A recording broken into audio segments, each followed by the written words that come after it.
So New Jersey Governor Chris Christie, who by now many on the right call him a rhino, but I personally have liked Christie for the past few years, mainly because he is a tough governor with a very outspoken voice and is able to get a lot of work done. And I know for the past year, many on the right have been disappointed with him because he cozies up to Obama. I personally didn't care about that.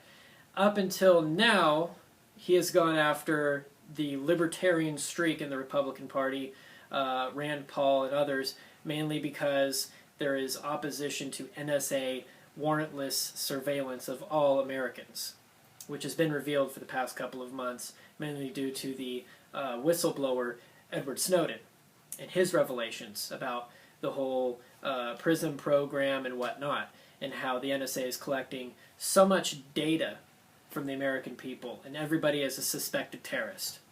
So I'll post the link to the article at the bottom, but here's what he said. This guy is such a fearmonger. Here we go.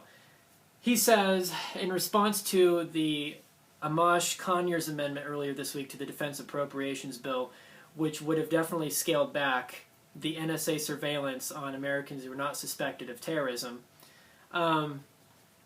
which pretty much would be the vast majority.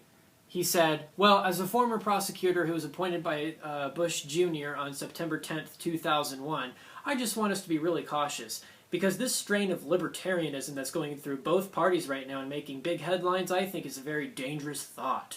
Asked whether he includes Paul, a fellow potential 2016 presidential candidate, in his criticism, Christie didn't back down. He said, you can name any one of them that's engaged in this. I want them to come to New Jersey and sit across from the widows and the orphans and have that conversation. I'm very nervous about the direction that this is moving in.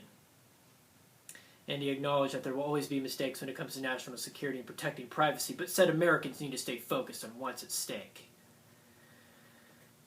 And he goes, I think what we as a country have to decide is, do we have amnesia? Because I don't, and I remember what we felt like on September 12th, 2001. So this guy, basically, his message to you is, if you prefer having liberty over security, and if you support the Fourth Amendment of the Constitution, and you oppose warrantless mass surveillance of the American people, and 300 million plus people are suspected of just doing anything, I guess, then that translates into you being betraying the victims of 9/11. That's basically what it is, betraying them and their families. That's basically what he's saying. He's not going to say it in that way, but that's the message he's putting out there. He's using fear-mongering, number one, and pulling at the emotional strings, number two, completely blowing off any constitutional rights, completely blowing off major concerns, and he just wants to say, well, you know, it's all about how this program is so great.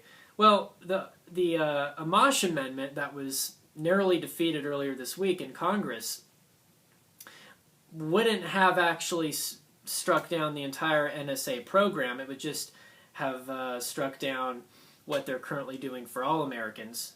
Anybody who's suspected of being involved in terrorist activities right now, anybody who's under investigation for being involved in serious criminal activity, surveillance of them would not stop. That amendment would have just stopped for, say, people like you and me who, you know, we're not Al-Qaeda. You know, so that's the whole point. So just completely overblown. So Krispy Kreme, I no longer approve of you.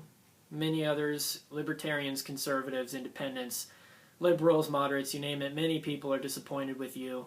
Now, as you come out and you say that, you know, basically you support Fourth Amendment rights, you oppose mass surveillance of everyone in the country by the NSA, that then translates to you betraying the 9/11 victim families and having amnesia about what it can happen.